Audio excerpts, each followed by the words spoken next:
Salam, bugünkü dərsimiz statikadır. Statikanın əsasları. İndi biz bu bölməni öyrənməmişdən əvvəl əvvəlcə yadımıza salaq. Statika nə idi? Statika tarazlıq şərtini öyrənən mexanikanın bir bölməsi idi. Birinci öyrəndik kinematika, daha sonra dinamika və üçüncü bölməmiz statikadır. Cisimlərin tarazlıqda qalma şərtlərini öyrənir. Biz statikanı öyrənməmişdən əvvəl cisimlərin kütlə mərkəzinin nə olduğunu öyrənməliyik. Birinci anlayışımız kütlə mərkəzidir. Kütlə mərkəzi və yaxud da buna ağırlıq mərkəzi də deyirlər. Kütlə mərkəzi cisimlərin düzgün həndəsi ölçüyə malik olan cisimlərin diaqonallarının kəsişmə nöqtəsində yerləşir. Təbii ki, cisimimiz düzgün həndəsi ölçüyə malik olmasa biz bunu bilə bilmərik. Kütlə mərkəzi hardadır? Məsəl üçün belə bir cisimimiz olsa, bu cismin kütlə mərkəzi konkret hansı nöqtədədir onu bilmərik. Bu nöqtədə ola bilər, bu nöqtədə ola bilər və s. Amma düzgün həndəsi ölçüyə malik olan cisimlərdə, burada göstərmişik bir neçəsini, kütlə mərkəzi diaqonalların kəsişmə nöqtəsindədir. Yəni bu nöqtə olur cismin kütlə mərkəzi. Düzbucaqlıda bu nöqtə olur cismin kütlə mərkəzi. Dairədə diametrlərin kəsişmə nöqtəsi olur kütlə mərkəzi. Bərabər tərəfli üçbucaqda medianların kəsişmə nöqtəsi, rombda da yenə diaqonalların kəsişmə nöqtəsi kütlə mərkəzi olur. Kütlə mərkəzinin tərifi belədir. Ağırlıq qüvvəsinin tətbiq olunduğu nöqtəyə kütlə mərkəzi deyilir. Deməli, ağırlıq qüvvəsi cisimlərə kütlə mərkəzindən tətbiq olunur.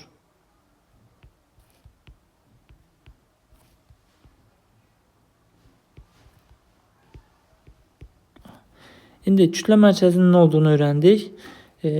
İndi biz öyrənməliyik tarazlığın növlərini. Biz dedik statika tarazlıq şərtlərini öyrənir. Tarazlığın da növləri var. Tarazlığın 3 növü var.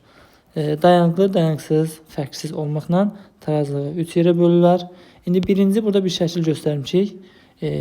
Bu cismi biz tarazlıq vəziyyətindən çıxardıqda, yəni bu cismi götürüb, misal üçün biraz sağ tərəfdə burada yerləşdirsək və buraxsaq, nə baş verər? Cisim öz əvvəlki vəziyyətinə geri qayıdır. Onda tarazlığın bu növü dayanıqlı tarazlıq olur. Cismi tarazlıq vəziyyətindən çıxardıqdan sonra öz əvvəlki vəziyyətinə, öz başına geri qayıdırsa, belə tarazlıq dayanıqlı tarazlıq adlanır. Cismi tarazlıq vəziyyətindən çıxardıqdan sonra öz əvvəlki vəziyyətinə qayıtmayıb, əksinə uzaqlaşırsa, belə tarazlıq dayanıqsız tarazlıq adlanır. Deməli, ikinci tarazlığımız dayanıqsızdır. İndi biz bu cismi götürüb biraz kənara gətirsək, misal üçün bura bir yer gətirib buraxsaq, onda o cisim əksinə tarazlıqdan uzaqlaşacaq, əvvəlki vəziyyətindən uzaqlaşacaq. Üçüncü isə fərqsiz tarazlıqdır. Fərqsiz tarazlıqda cismi hansı nöqtəyə yerləşdirsək, elə orada da qalır. Nə əvvəlki vəziyyətinə qayıtmır, nə də əvvəlki vəziyyətindən uzaqlaşmır. İndi dayanıqsız tarazlığa başqa da bir şeyə nümunə göstərmişik. Dayanıqsız və dayanıqlı tarazlığa. Baxırıq bura. Belə bir dəmir kürəmiz var, içərisində boşluq var və boşluq yuxarı düşüb. Biz bu dəmir parçasını, kürə formasında olan dəmiri, misal üçün tarazlıqdan çıxarsaq, bir 10 dərəcə və yaxud da 20 dərəcə tutalım ki, bu istiqamətdə döndərsək, fırlatsaq, buraxsaq, o yenə əvvəlki vəziyyətinə qayıdacaq. Və yaxud da biraz sola doğru fırladıb buraxsaq, əvvəlki vəziyyətinə qayıdacaq. Və yaxud da belə bir topumuz var, tutaq ki, kürəmiz var. Bunu biz yumarlayıb buraxsaq, bu gedib ən sonunda bu formada dayanacaq. Çünki onun ağırlığı aşağı düşməlidir. Ağırlığın böyük hissəsi aşağı düşməlidir. Ümumiyyətcə, cisimlərin kütlə mərkəzi hər zaman cisim özünü elə aparır ki, kütlə mərkəzi ən aza ensin. Kütlə mərkəzinin daha doğrusu yerdən olan hündürlüyü. Kütlə mərkəzinin yerdən olan hündürlüyü minimuma enməlidir. İndi bax bu cisim. Bu cismin kütlə mərkəzi gəlib düşür buralara bir yerə. Təbii ki, o da yerdən minimum deyil. Yerdən minimum olanda bax bu birinci vəziyyətdə minimum hündürlükdədir. Kütlə mərkəzi yerdən. Artıq bundan aşağı düşə bilməz. Bunun son halı budur. Amma biz bu cismi, ikinci şəkildə, bu şəkildəki cismi, misal üçün biraz itələsək bir 10 dərəcə, 20 dərəcə, bu əvvəlki vəziyyətinə qayıtmayacaq, əksinə uzaqlaşacaq, ən sonunda bu vəziyyəti alacaq. Deməli, bu dayanıqsız tarazlıqdadır.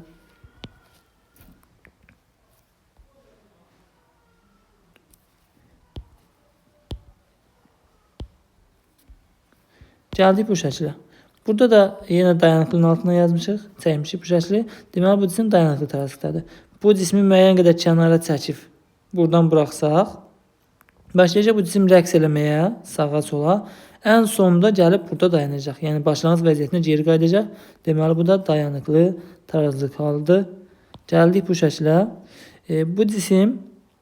Bu cismi bir 5 dərəcə, 10 dərəcə və yaxud da azacıq itələsək sağa doğru. O əvvəlki vəziyyətinə qayıtmayacaq, əksinə aşacaq. Tamamilə aşaraq bu formaya gələcək. Deməli bu da dayanıqsız tarazlıq halındadır. İndi cisimlərin daha dayanıqlı tarazlıq halında mövcuddur. Bu şəklə baxaq.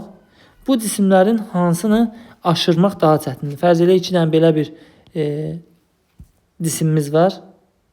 Düzbucaqlı formasında. O cisimlərdən hansını aşırmaq asandır, hansını aşırmaq çətindir. Hansını aşırmaq asandırsa, onun dayanıqlılığı bir o qədər azdır deməkdir. Təbii ki, bu hündür olanı aşırmaq daha asan olar.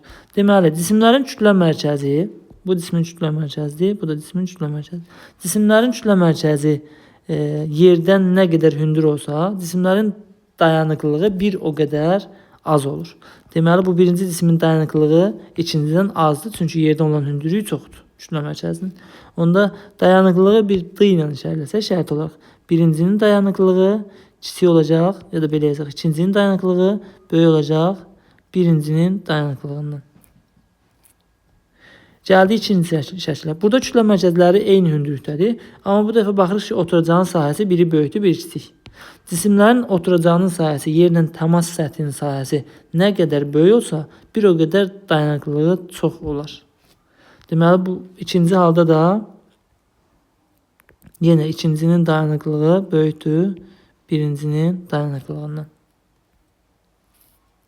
Belə, kütlə mərkəzini öyrəndik. Ağırlıq qüvvəsinin tətbiq olunduğu nöqtədir. Tarazlığın növlərini öyrəndik. 3 növ oldu. Dayanıqlı, dayanıqsız, fərqsiz. Cisim əvvəlki vəziyyətinə geri qayıdırsa, tarazlıqdan çıxandan sonra dayanıqlı tarazlıqdadır. Əvvəlki vəziyyətinə qayıtmayıb, əksinə uzaqlaşırsa, dayanıqsız tarazlıqdadır. Və nə əvvəlki vəziyyətinə qayıtmırsa, nə də tarazlıqdan əksinə uzaqlaşmırsa, belə tarazlıq fərqsiz tarazlıqdır. Əvvəlcədən vaxtından əvvəl biz sizdən bir şey öyrənək, qısa sadəcə düsturunu deyəcəm. Potensial enerji. Cismin potensial enerjisi.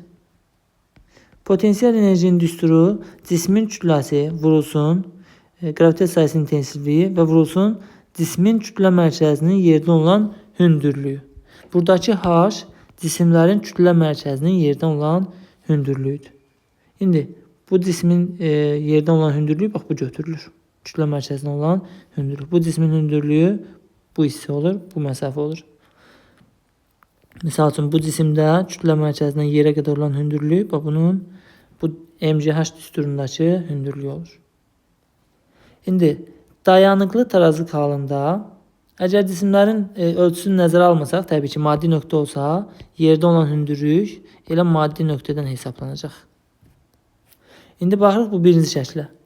Bu birinci şəkildə dayanıqlı tarazlıq halında fərz elə yer səthi də buradandır. Bunun yerdə olan bir hündürlüyü var. Bu cismi biz tarazlıqdan çıxarsaq, bura gətirsək, onun potensial enerjisini artırmış oluruq, çünki hündürlüyünü artırırıq, yerdə olan hündürlüyünü.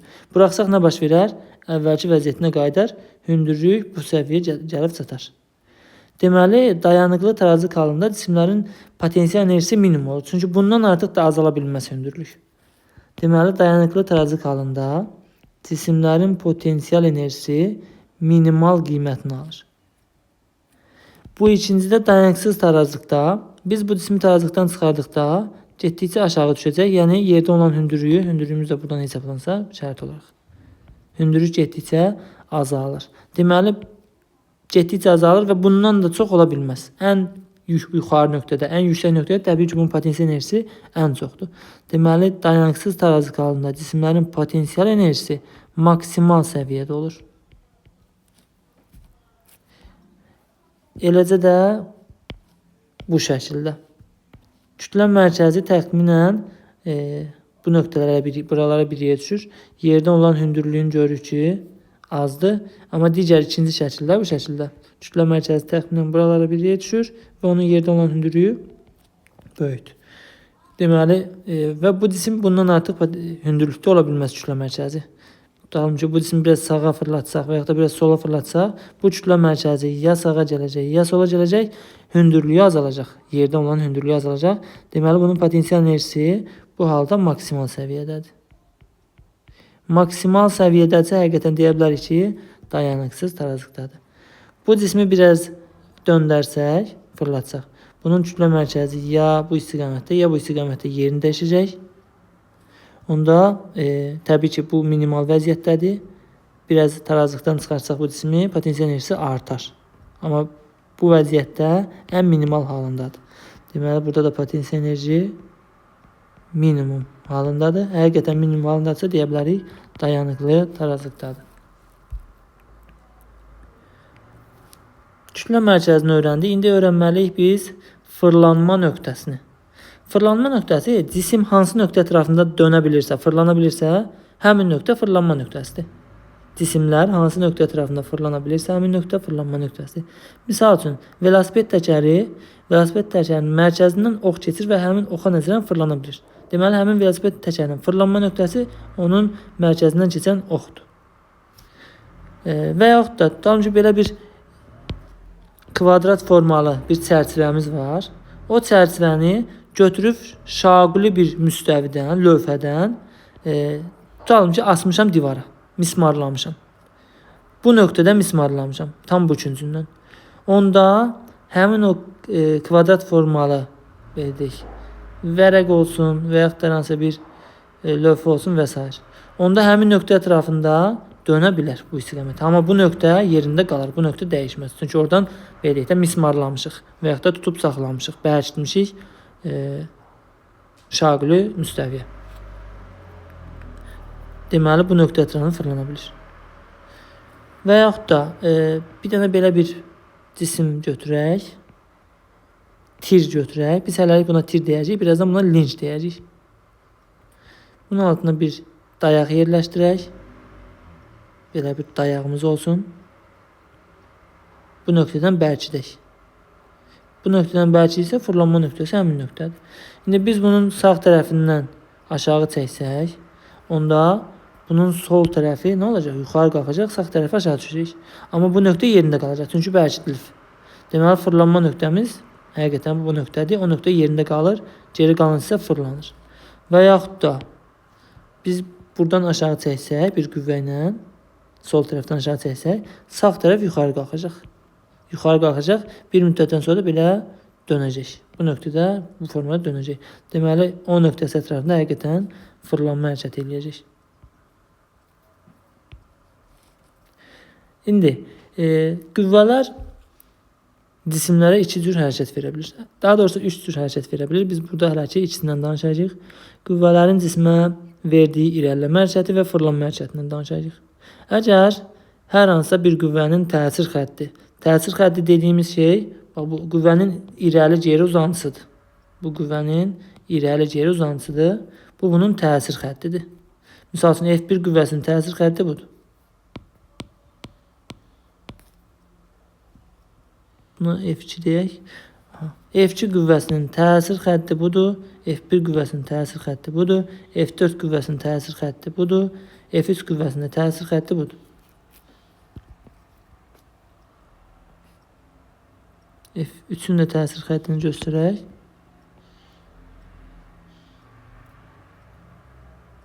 Bu da F3 qüvvəsinin təsir xətti. İrəli-geri uzantısı. İndi, hansı qüvvənin ki, təsir xətti fırlanma nöqtəsindən keçir, həmin qüvvələr cismi irəliləmə hərəkət verir. İndi burada təsir xətti fırlanma nöqtəsindən keçən qüvvələr hansılardır? Təsir xətti fırlanma nöqtəsindən, yəni O nöqtəsindən keçən qüvvə biri F3-dür, biri də F4-dür. Deməli, bu qüvvələr cismə irəliləmə hərəkət verir. Və bir də F3 qüvvəsi irəliləmə hərəkət verir. Yəni, bu qüvvələr cismi fırlada bilməz, sadəcə irəlilədə bilər. Təsir xətti fırlanma nöqtəsindən keçməyən qüvvələr isə cismi fırlada bilər. Fırladıcı təsir verir cisimlərə. İndi burada F2 qüvvəsinin təsir xətti, bu da F1 qüvvəsinin təsir xətti. Heç biri fırlanma nöqtəsindən keçmir. Deməli, bu qüvvələr cismə fırlanma hərəkəti verə bilər. verə bilər, yox, fırlanma hərəkəti verir. İndi biz qüvvənin irəlilədici təsirini öyrənmişik. Qüvvələr cismə irəliləmə hərəkəti verir, ona bir sürət verir, bir təcil verir, müəyyən zaman müddətində müəyyən qədər yol gedir. Biz bunların hamısını kinematikada, dinamikada öyrənmişik. İndi biz öyrəndik fırlanma hərəkətlərini. Qüvvələrin cisimlərə verdiyi fırlanma hərəkətini. Qüvvənin fırladıcı təsirinin miqdarı ölçüsünü göstərən cəmiyyət qüvvə momenti adlanır.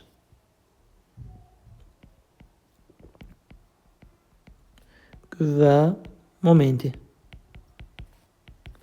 Təkrar deyirəm tərifini. Qüvvələrin fırladıcı təsirinin miqdarı ölçüsünə qüvvə momenti deyilir. Ya da ki, qüvvənin fırladıcı təsirini xarakterizə edən cəmiyyətə qüvvə momenti deyilir. Qüvvə momenti M hərfi ilə işarə olunur. Düsturu da F vurulsun D-dir. Qüvvə momenti skalyar cəmiyyətdir. Vahidi də elə düsturdan görsənir. Qüvvə vurulsun. D burada məsafədir və burada D qüvvənin qolu adlanacaq. Qüvvənin qolu deyəcək. Ona qüvvənin qolu nədir? İndi biraz sonra izah edəcəm. D burada dedik məsafədir. Məsafə isə vahidi metrdir. Onda qüvvə momentinin vahidi olur. Newton vurulsun metr. Əsas vahidlərlə də yazsaq, Newton atsaq, kiloqram vurulsun metr bölünsün saniyə kvadratı. Newton açılışı və bir dənə də metrimiz var. Oldu metrin kvadratı. Qüvvə qolunun da vahidi metrdir. Çünki məsafə bildirir. İndi qüvvə qolunun nə olduğunu deyək. Qüvvə qolu fırlanma nöqtəsindən qüvvənin təsir xəttinə endirilmiş perpendikulyardır. Ya da ən qısa məsafə də deyə bilərik. Təkrar deyirəm. Qüvvə qolu fırlanma nöqtəsindən qüvvənin təsir xəttinə, F2 qüvvəsinin təsir xətti budur. Təsir xəttinə endirilmiş perpendikulyardır. Bu olur F2 qüvvəsinin qolu. F3 qüvvəsinin misal üçün qoluna baxmaq istəsək, F3 qüvvəsi özü fırlanma nöqtəsindən keçir, heç bir perpendikulyar endirəmirik. Zaten irəliləmə hərəkəti verir F3 qüvvəsi cismə, fırladıcı təsir vermir. Fırladıcı təsir vermirsə, onun fırladıcı qüvvəsinin fırladıcı təsirinin miqdarı ölçüsü yoxdur, yəni sıfırdır, yəni qüvvə momenti sıfırdır. Nəyə görə? Çünki qol sıfırdır, oradan da həmin nəticə gəlir. Qüvvə qolu yoxdur, bax bu təsir xətti fırlanma nöqtəsindən keçdiyinə görə qüvvənin qolu yoxdur, qüvvənin qolu sıfırdırsa, qüvvə momenti də yox deməkdir. Moment də cismə fırladıcı təsiri, qüvvənin fırladıcı təsirinin miqdarı ölçüdür. Bu da irəliləmə hərəkəti verdiyinə görə həqiqətən də fırlatmır, fırladıcı təsir vermir, yəni moment vermir. Eləcə də F4 qüvvəsi. Təsir xətti fırlanma nöqtəsindən keçdiyinə görə onun momenti yoxdur, yəni fırladıcı təsiri yoxdur. Sadəcə irəliləyici təsiri var. F2 qüvvəsinin qolunu gördük, fırlanma nöqtəsindən həmin F2-nin təsir xəttinə endirilmiş perpendikulyardır dedik. Bunun qolu budur. F1-in isə qolu təsir xəttindən, fırlanma nöqtəsindən təsir xəttinə endirilmiş perpendikulyar. Həmin perpendikulyar bu məsafənin hamısıdır. Buna deyək D1. Bu məsafə. Deməli, F1-in qolu budur, F2-in qolu bu məsafədir. Başqa bir dənə nümunə deyim qolla bağlı. Tutalım ki, belə bir şaquli divarımız var. Şaquli divardan bir dənə tir bağlamışıq, bir tərəfini bərişdirmişik. Bu nöqtədə divara bağladığımız yerdir. Təbii ki, həmin nöqtə tərpənə bilməz. Həmin nöqtə fırlanma nöqtəsi olur. Həmin tir bu fırlanma nöqtəsi ətrafında dönə bilər. Yuxarı dönər, aşağı dönər və s. Fırlana bilər. Bu oldu bizim fırlanma nöqtəmiz. İndi həmin tirin də deyək ki, bir ucundan bir F qüvvəsi təsir edir tirə, bir alfa bucağı altında deyək.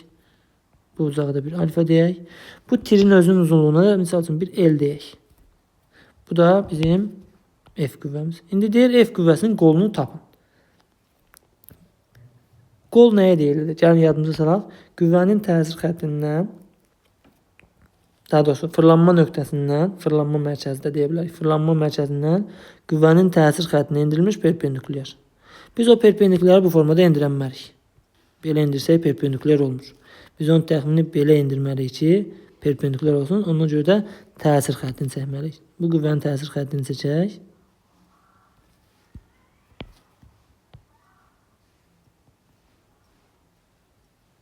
Bu oldu F qüvvəsinin təsir xətti. İndi təsir xəttinə artıq perpendikulyar çəkə bilərik. Fırlanma nöqtəsindən təsir xəttinə perpendikulyar. Bax, bu oldu bizim perpendikulyarımız. Deməli, bu bizim qüvvəmizin qoludur. D. İndi biz burada nə almışıq? Biz burada düz bucaqlı üç bucaq almışıq. Bu da düz bucağımız. Bu da düz bucaqlı üç bucaqda bir iti bucağımız. Həmin bucağın qarşısı da bizim bizə verilən qüvvənin qoludur. Deməli, bucağın qarşısında duran katetdir. Bucağın qarşısında duran katet haqqında biz nəsə bildik? Təbii ki, bildik. Sinus bildik. Sinus nəyə bərabərdir? Sinus alfa, bucağın sinusu. Qarşıda duran katetin hipotenuza nisbəti. Qarşıda duran katet D, hipotenuz isə L. Deməli, D-nin L-ə nisbəti. Buradan da D-ni tapsaq, D bərabər olur.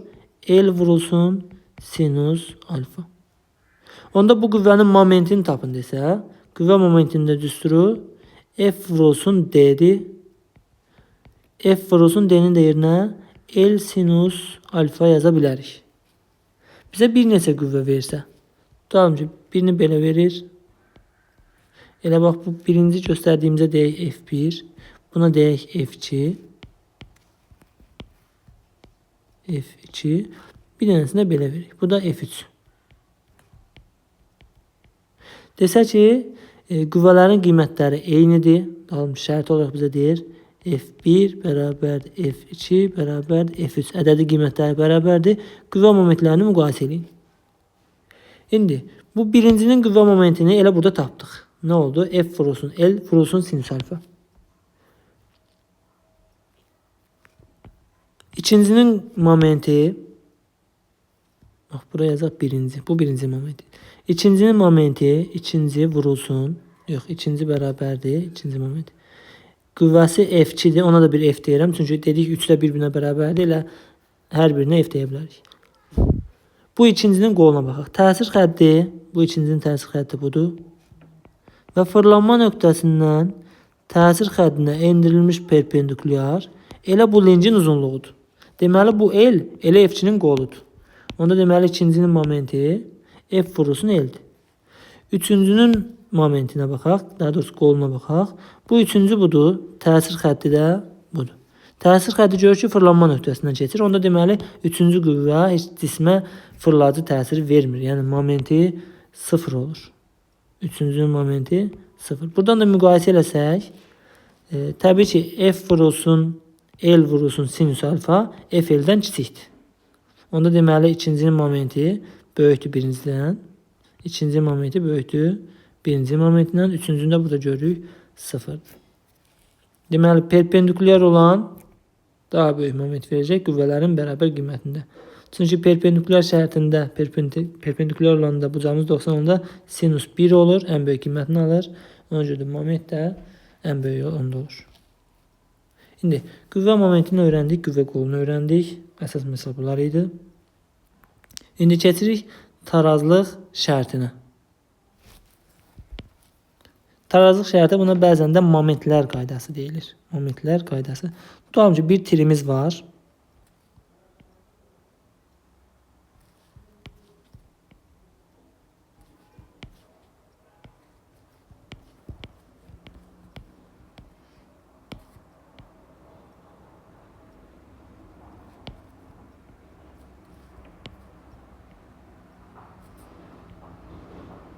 Bu formada bir tirimiz var.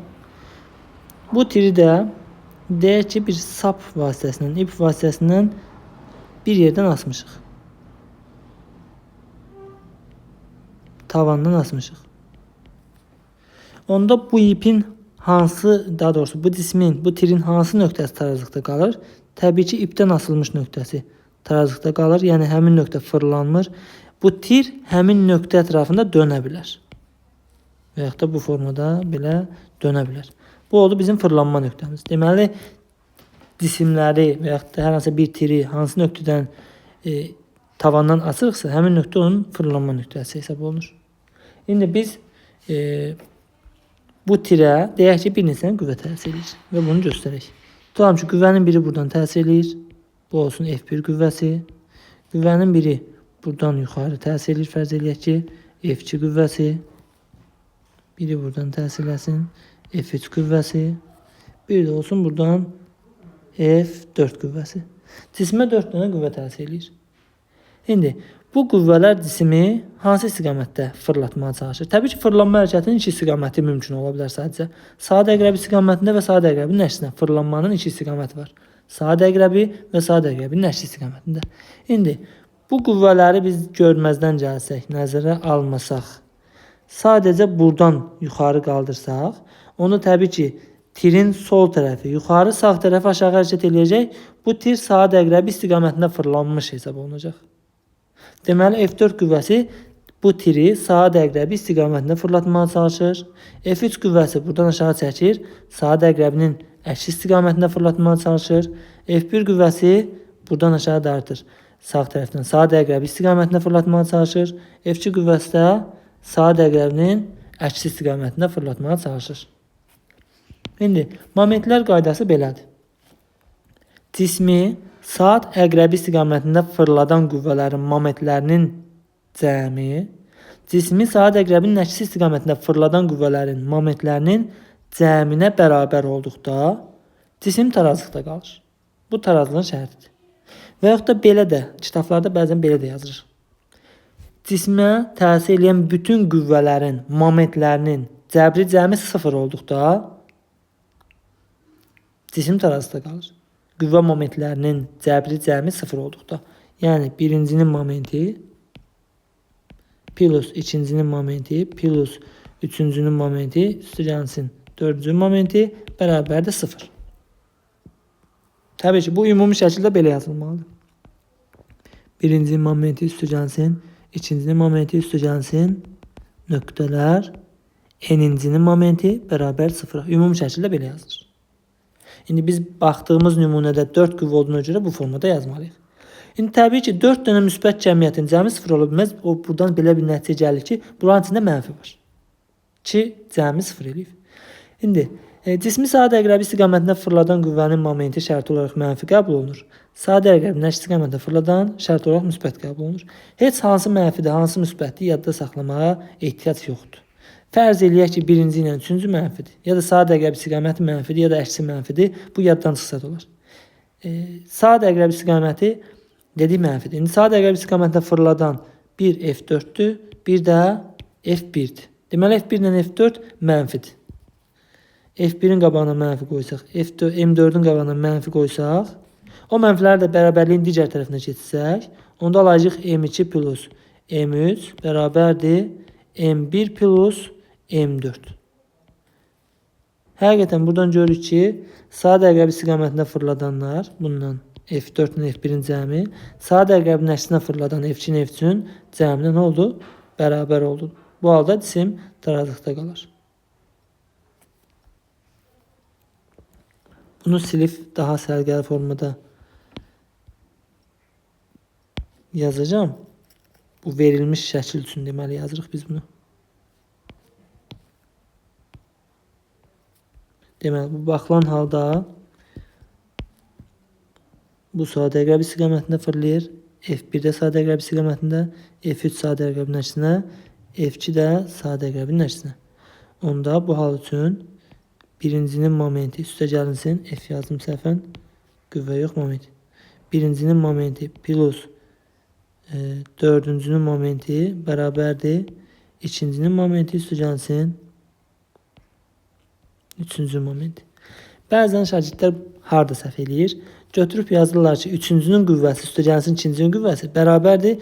Dördüncü qüvvə üstə gəlsin birinci qüvvəsi. Birincinin qüvvəsi. Olmaz. Qəti olmaz. Qüvvə yox, qüvvə momentləri bir-birini tarazlaşdırmalı. Çünki qüvvə momenti təkcə qüvvədən ibarət deyil. Həm qüvvə, həm də vurulsun qolundan ibarətdir. Təbii ki, bunların da qolu eynidirmi? F4'ün qolu bu məsafədir. Qüvvənin təsir xəttindən fırlanma nöqtəsinə qüvvənin təsir xəttinə endirilmiş perpendikulyar. Bu məsafə F4'ün qoludur. Bu məsafə F3'ün qoludur. Bu məsafə F2'nin qoludur. Bu məsafə F1'in qoludur. Hərəsinin öz qolu var. Hərəsini öz qoluna vurub momentini tapmalıyıq. Daha sonra da birincidən dördüncünün cəmini ikincidən üçüncünün cəminə bərabər eləməliyik. Momentlər qaydasını biz bu formada yazdıq. Amma bu formada yazsaq mənə elə gəlir ki, daha rahat olar. Deməli, cismi saat əqrəbi istiqamətində fırladan qüvvələrin momentləri bərabər olmalıdır. Cismi saat əqrəbi əksinə fırladan qüvvələrin momentləri cəmini. İki formada da yazıla bilər momentlər qaydası. Buna biz deyirik momentlər qaydası və yaxud da tarazlıq şərti. İndi son olaraq bir 2-3 dənə nümunəyə baxıb dərsimizi yekunlaşdırırıq.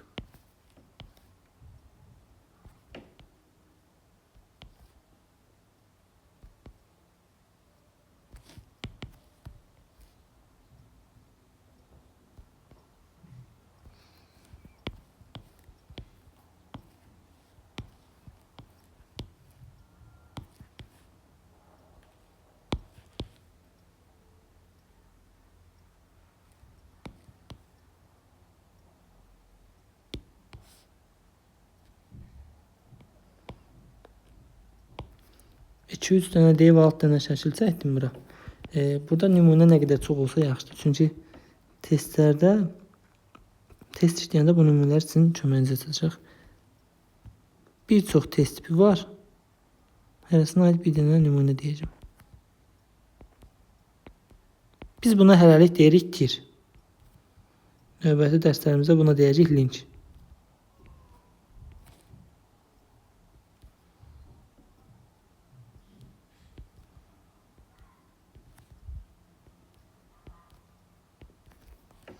Birinci sadə nümunə ilə başlayaq. Tutalım ki, burada bir lincimiz var, dayağımız var, dayağı qoymuşuq, linci də qoymuşuq üstündən. Bu nöqtə fırlanma nöqtəsidir. Dayaq hara qoyulursa, həmin nöqtə fırlanma nöqtəsi olur. Və buradan da bir F qüvvəsi bu tirin bir tərəfindən qaldırır və buradan da bir M kütləli yük asmışıq. F qüvvəsinin qiyməti 30 Newton olarsa, cismin kütləsini hesablayın. Və yaxud da bəzən də cismin kütləsini verib F qüvvəsini soruşur və baxılan halda linç tarazlıqdadır. Tirimiz tarazlıqdadır ya da sistemimiz tarazlıqdadır. Bütün hallarda baxılan hallarda tarazlıqda olacaq. Əgər sistem tarazlıqdadırsa, bu demək ki, momentlər qaydası ödənib. Yəni tarazlıq şərti ödənib. Yəni cismi saat əqrəbi istiqamətində fırladan moment saat əqrəbi əksinə fırladan momentlə bərabərləşib, tarazlaşıb. İndi saat əqrəbi istiqamətində fırladan, bax, bunun ağırlıq qüvvəsidir. Cisimlərin ağırlıq qüvvəsi biz dedik kütlə mərkəzindən tətbiq olunur. Kütlə mərkəzindən şaqul aşağı. Bunun ağırlıq qüvvəsi təbii ki mg-dir. İndi bu mg bu tiri saat əqrəbi istiqamətində fırlatmağa çalışır. Bu F qüvvəsi saat əqrəbi əksinə fırlatmağa çalışır. Deməli bunun momenti, F-in momenti mg-nin momentindən bərabərləşir. İndi F-in momentini tapaq əvvəlcə. F-in momenti yazmalıyıq. F vurulsun qolu. O da bərabərdir. İndi bu qüvvə 30'dur. Vurulsun qoluna baxaq. Fırlanma nöqtəsi bu da qüvvənin təsir xətti. Endirilmiş perpendikulyar. Elə bu tirin ümumi uzunluğudur. Yəni 4 damadır. Vuraq 4. Bir də bu mg-nin momentini tapaq. Mg momenti də mg vurulsun. Mg təbii ki qüvvədir, vurulsun.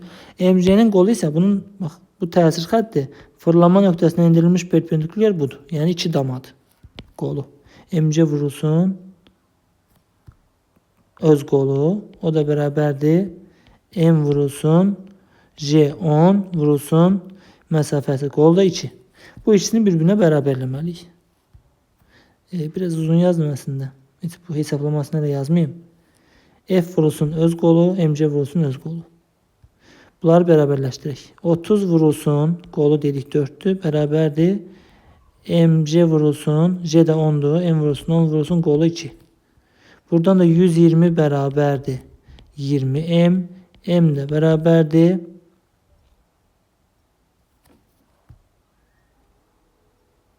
2 yazdım səhvən. 20M, M də bərabərdir 6 kilogram. Deməli bu cismin kütləsi 6 kilogram imiş.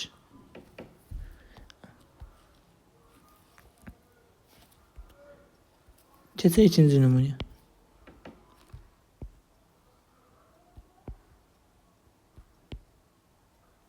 Bəzən tirin özünün də kütləsi nəzərə alınır. İndi bu dəfə tirin kütləsi nəzərə alınsın. Tutalım ki, bir F qüvvəsi bilmirik nə qədərdir. Sual. Buradan bir cisimimiz asılıb. Hər hansısa bir olsun 2 kiloqramlıq bir cisim. Və tirin öz kütləsində bizə verir. M tir bərabərdir 6 kiloqram. Bizdən F qüvvəsini soruşur. İndi tirin kütləsi nəzərə alınırsa, bu birinci baxdığımız sualda tirin kütləsi haqqında heç nə demədik. Əslində deyilməli idi çəkisiz tir və yaxud da çəkisi nəzərə alınmayan tir. İndi burada tirin öz çəkisi nəzərə alınır, öz kütləsi, ağırlığı nəzərə alınır. Onda biz bayaqlar dedik ki, ağırlıq qüvvəsi cisimlərə kütlə mərkəzindən təsir edir. Kütlə mərkəzdə düzgün həndəsi ölçəyə malik olan cisimlərin diaqonallarının kəsişmə nöqtəsidir. İndi bunun diaqonallarının kəsişmə nöqtəsi tam mərkəzi düşür bu həndəsi mərkəzə. Bu nöqtəyə. Deməli, ağırlıq qüvvəsi bu nöqtədən təsir edəcək bu tirə. Və ağırlıq qüvvəsi nə qədərdir? Ağırlıq qüvvəsi, əgər kütləsi 6 kiloqramsa, ağırlıq qüvvəsi 60 newtondur. Və bu da 2 kiloqramdır. Bunun da ağırlıq qüvvəsi 20 newtondur təbii ki, mg'si. Və buradan da F qüvvəsi təsir edir. Gəlin görək hansı sadə-əqrəbi istiqamətində fırladır. Deməli, bu 60 buradan aşağı çəkir, bu 20 buradan aşağı çəkir. Deməli, bu ikisi sadə-əqrəbi istiqamətində fırladır. Bu F qüvvəsi sadə-əqrəbin əksinə fırladır. Deməli, bu ikisinin momenti cəmi F qüvvəsinin momentinə bərabər olmalıdır. Onu yazıram, F vurulsun, qoluna baxaq. Təsir xəttindən fırlama nöqtəsindən təsir xəttinə endirilmiş perpendikulyar. Təsir xəttindən, daha doğrusu fırlanma nöqtəsindən təsir xəttinə endirilmiş perpendikulyar, yəni dayağa qədər saymalıyıq. Ora qədər eləyir 1, 2, 3, 4, 5. F'in qolu 5'dir, bərabər olmalıdır. Bu ikisinin də momenti cəminə. 60 vurulsun, bu 60'ın qolu 2, 60 vuraq 2, üstə gəlinsin 20 vuraq, 20'nin də qolu, o da buradan təbii ki, özünün təsir xəttindən hesablanır. Yəni, bax, buradan hesablanır. Bu 60'ın qolu buradan, 20'nin qolu da buradan hesablanmalıdır. Onda bu 20 newtonda qolu 1, 2, 3 bölgüdür. 20 vuraq 3 eləyir. Buradan 5F bərabərdir. 60'ı 20'yə vuranda, 2'yə vuranda 120, 20 dəfə 3, 60, 180. F də bərabərdir. 180 də 5'ə böləndə 36 newton tapırıq.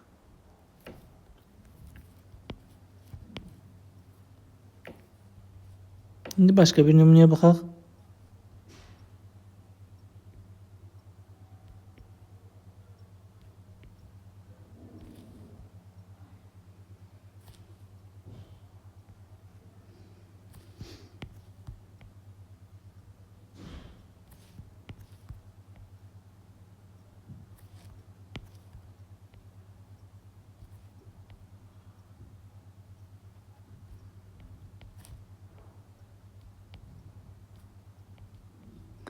Tutalım ki, bir yay vasitəsilə tir tarazlıqda qalıb.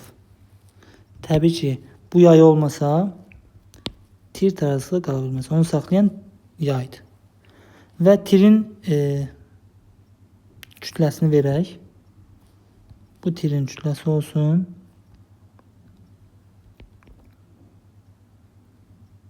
10 kiloqram. Sual belədir. Elastik qüvvəsini tapın. Bəzən də elastik qüvvəsini soruşmur. Sərtliyi verir bizə. Sərtliyi məlum olur. Uzanmanı soruşur.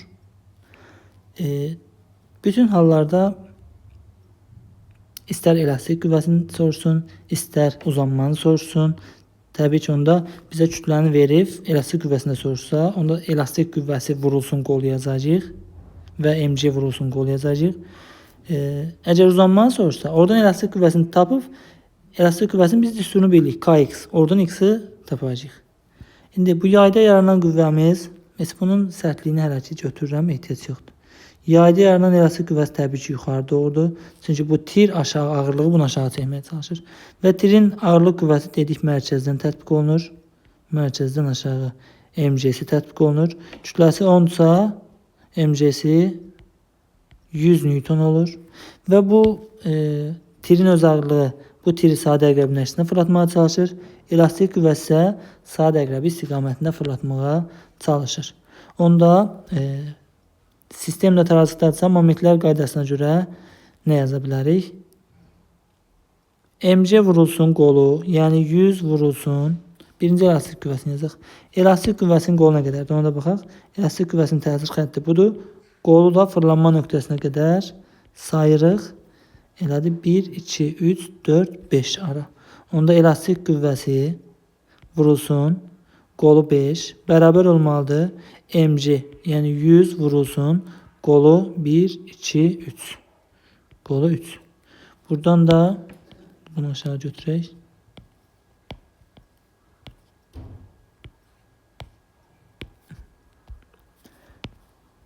Buradan da 5 elastik qüvvəsi bərabərdir 300-ə, elastik qüvvəsi də bərabərdir 60 Newtona. Və sərtliyi verib uzanmanı da soruşsa, x bərabər f bölək k-dan cavabımızı tapacağıq. Və yaxud da birbaşa belə də yazmaq olardı. Tutalım ki, bizə heç kütləni də vermir. Yəni, bir dənə də aşağıdan onu yazım. Ya da aşağıdan yazmayayım. Bunu yəqin ki, başa düşdük. Bunu silirəm, götürürəm. İndi fərz eləyək ki, tirin ağırlığını bizə heç verməyib. Bir M verir. Tənlik quraq sadəcə. Və burada da bizə sərtlik verib, bizdən uzanmanı soruşur. İndi elastik qüvvəsi biz bilirik ki, KX-dir. KX-in qolu 5 damadır. Yazmalıyıq 5 vurulsun elastik qüvvəsinin yerinə də KX. Bərabərdir. MC vurulsun. MC-in qolu 3'dür. Buradan. MC vurulsun 3. Bax, bu bərabərliyimizdən X-i desə, X taparıq. K-nı desə, K-nı taparıq və s. Kütləni desə, kütləni taparıq. Təbii ki, bu bərabərlik həmişə belə olmur. KX ilə MC həmişə olur, amma qollar müxtəlif verilə bilər şəkildən asılı olaraq.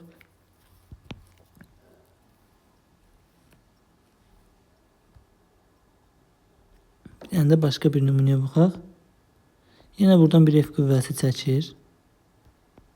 F qüvvəsi təsir edir tirə. Dayağımızı yerləşdirək. Olsun burada dayaq. Buradan da bir M kütləli yük asılıb. Olsun 2 kilogram. Və tirin öz kütləsini də bizə verir. M bərabər də olsun 4 kilogram. Belə. İndi bəzən sualı bu formada verir. F qüvvəsini soruşmur. Biz burada F qüvvəsinin tapılmasını öyrəndik. Bəzən də dayağın reaksiya qüvvəsini soruşur. Dayağın reaksiya qüvvəsi biz bilirik ki, dayaqdan perpendikular yuxarı yönəlməlidir. Dayağımız da buradadır. Dayağın reaksiya qüvvəsi də budur. Dayağın reaksiya qüvvəsi. Bizdən bunu soruşa bilər. Amma dayağın reaksiya qüvvəsi fırlanma nöqtəsindən keçdiyinə görə onun momenti yoxdur. Yəni tarazlıq şərtini yazanda bu dayağın reaksiya qüvvəsi nəzərə alınmayacaq. Çünki qolu yoxdur, momenti yoxdur. Digərləri nəzərə alınır. Digərləri nəzərə alınaraq F qüvvəsi hesablanmalıdır. Əvvəlcə F qüvvəsini hesablayaq. Bir də tirin özünün kütləsi 4 kiloqramdır və mərkəzdən tətbiq olunur. Bu tirin mərkəzdə bu nöqtə oldu. Mərkəzdən 4 kiloqramdırsa 40 Newtondur bunun qüvvəsi. Digər 2 kiloqramın da ağırlıq qüvvəsi 20 Newtondur. İndi bu 20 Newtondan 40 Newton sadə əqrəb istiqamətində fırladır. Bu F qüvvəsi də sadə əqrəbin əksinə. Onda F qüvvəsi momenti digər ikisinin momenti cəminə bərabər olmalıdır. Yəni F vurulsun qolu 1, 2, 3, 4, 5, 6 dayağa qədər sayırıq. F vuraq 6 bərabər olmalıdır. 40 vurulsun qolu 2 üstə gəlinsin digərinin momenti. Bu 20'nin momenti. Deməli 20 vuraq qolu 4. Buradan 6F bərabərdir. 180 digərdə 80 elədi 160. Buradan da F bərabərdir 166'ya bölünmədi. Yaxşı, onda balaca bir tez dəyişiklik eləyək, bölünən rəqəm olsun.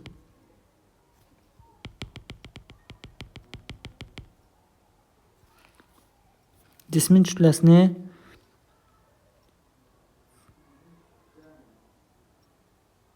beş kilogram götürsək, onda bölünən olacaq.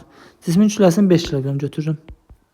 Tirin kütləsini daha doğrusu. Tirin kütləsi olsun 5 kilogram. Onda Bu 40 Newton yox, 50 Newton olur. Onda tarazlıq şərtinə görə F vurulsun 6 bərabərdir. 50 vurulsun qolu 2. Üstə gəlinsə 20 vurulsun 20'nin qolu 4 almışdıq səhv eləmirəmsə. Aha 4. Buradan 6F bərabərdir 100. 80 də 180. F də bərabərdir 30 Newton. Deməli bu qüvvənin 30 olduğunu tapdıq. Amma bizdən dayanan reaksiya qüvvəsini soruşur. İndi dayanan reaksiya qüvvəsini tapmaq üçün nə etməliyik? Biz deyirik ki, bu sistem tarazlıqdadır və Newtonun birinci qanununa görə əgər hansısa bir sistem və ya da cisim tarazlıqdadırsa, onda həmin cisimə təsir edən qüvvələr bir-birini tarazlaşdırmalıdır. Yəni əvəzləyici qüvvə 0 olmalıdır. Əvəzləyici qüvvə deyirik, artıq moment yox. Qüvvə 0 olmalıdır. Aşağı 20 Newton, 50 Newton. Artıq momentinə baxmırıq. Ola bilər bu 20'nin momentini burada hesabladıq 80 idi. Bu 50'nin momenti 100 idi. Momentlərini toplamırıq. Sadəcə qüvvələrin özünü toplayırıq. 50, 20, 70. Deməli yuxarı olan qüvvələr də 70 olmalıdır. 30 budsa deməli dayanan reaksiya qüvvəsinə 40 Newton qalır. Cavabımız oldu 40 Newton. F qüvvəsini soruşanda sadəcə momentlər qaydasından tapırıq. Amma dayanan reaksiya qüvvəsini soruşanda, hər zaman dayanan reaksiya qüvvəsini soruşanda, bir də ipin gərilmə qüvvəsini soruşanda mütləq bu yoldan istifadə etməliyik. Əvvəlcə gəlib hansısa bir qüvvəni tapmalıyıq. Daha sonra Newton birinci qanununa görə əvəzləyici qüvvənin 0 olduğunu nəzərə alıb, oradan dayanan reaksiya qüvvəsini və ya ipin gərilmə qüvvəsini hesablamalıyıq. Bir dənə də ipin gərilmə qüvvəsindən deyək. Hər hansısa bir linç ipdən asılıb tavandan. Olsun belə 4 bölgülü. Buradan bir M kütləli yük asılıb. Bunun kütləsini deyək yenə 4 kilogram. Buradan da bir F qüvvəsi təsir eləyir. İndi sual belədir. İpin gərilmə qüvvəsini hesablayın. İpin gərilmə qüvvəsini. Bizdə burada 2 dənə məhsul var. Bir F, bir də T. 2 dənə məhsulumuz var. Əvvəlcə biz bu F'i tapmalıyıq. Bir məhsulumuzu tapmalıyıq. Daha sonra T'ni tapmalıyıq. F'i də tapmaq üçün nə edəcəyik? Momentlər qaydasından istifadə edəcəyik. Bu sistem tarazlıqdadır. Tarazlıqdadırsa bu nöqtə fırlanma nöqtəmizdir. T qüvvəsinin qolu yoxdur, ona görə momenti yoxdur. Momentlər qaydasında onu nəzərə almırıq. Momentlər qaydasında sadəcə bu 4 kilogram və bu F qüvvəsini nəzərə alırıq. Onların momenti var.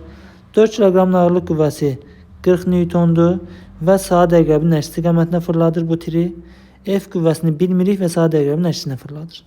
Onda yazacağıq F vurulsun momentlər qaydasına görə. F vurulsun qolu 1 bərabərdir 40 Newton vurulsun qolu fırlanma nöqtəsinə qədər sayırıq 2. Buradan da F bərabər olur 80 Newton. Tətif yerinə yazırıq 80 Newton. Daha sonra ipin gərilmə qüvvəsini hesablayanda artı Newton birinci qanunu. Qüvvələr bir-birini tarazlaşdırır. Çünki bu sistem sükunətdədir. Sistem sükunətdədirsə əvəzləyici 0'dır. Qüvvələr bir-birini tarazlaşdırır. Aşağı olan qüvvələr 40 və 80. Yuxarı olan qüvvə sadəcə T. Onda T bərabər olur həmin bu 40 ilə 80'in cəminə, yəni 120 Newton. Və son olaraq da biz buna tir dedik. Dedik qabaqda buna linç deyəcəyik. Deməli bu linçdir. Lincin qüvvədə qazancı var. Linclər qüvvədə qazanc əldə etmək üçün də istifadə olunur. Lincin qüvvədə qazancı onun böyük qolunun kiçik qoluna nisbətidir. Misal üçün linci bir neçə hissəyə bölək.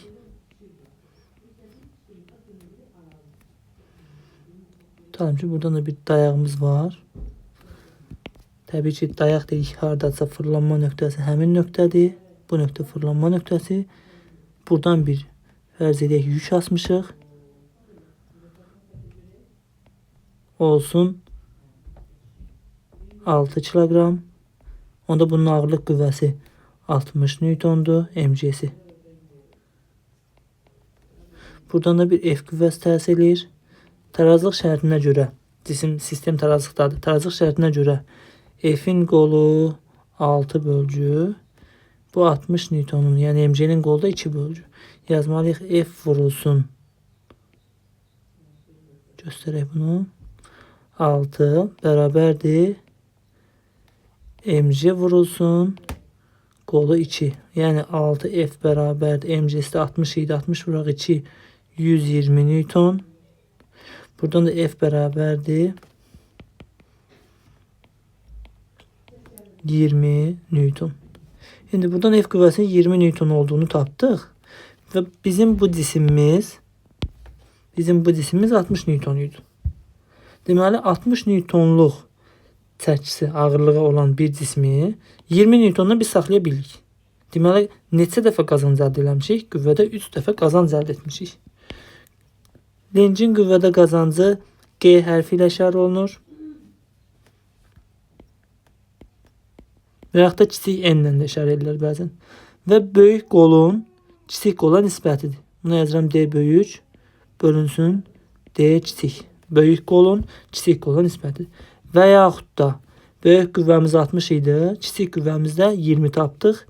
Böyük qüvvənin kiçik qüvvəyə nisbətidir. Biz momentin düsturunu görmüşdük. Deməli, qaydaq bir dənə bura. Qüvvə momentin düsturu F-də idi. Burada tarazlıq şərtində moment sabit qalır. Saat əqrəbindən saat əqrəbləşdirib bir-birini tarazlaşdırır. Və momentin sabit qiymətində F ilə D tərs mütənasib asılı olur. Əslində qüvvə momenti, bunu əvvəlcədən deməliyik, yaddan çıxdı. Qüvvə momenti qüvvədən də, qüvvənin qolundan da düz mütənasib asılıdır. Amma momentin sabit qiymətində qüvvə ilə qüvvə qolu bir-birindən tərs asılıdır. Deməli qüvvə qolundan tərs mütənasib asılı nə zaman? Momentin sabit qiymətinə. M bərabərdir konstant olarsa. İndi burada qüvvə qolundan tərs asılı. Yəni asılılıq qurası olsaq, biz qüvvə qolundan asılını qursaq, F1 bölək F2, D2 bölək D1 yazmalıyıq. Ona görə də burada kitabda bunu belə yazırlar. Qüvvədə qazancı D1 bölək D2 və yaxud da F2 bölək F1 yazırlar. İndi burada D böyük bölünsün D kiçik, F böyük bölünsün F kiçik yazdıq. Bəzən bunu qarşıdırlar ki, D böyüyün qabağında niyə F böyük var? Onlar tərs asılı axı. Buradakı D böyük, bu F böyük qüvvənin qolu deyil.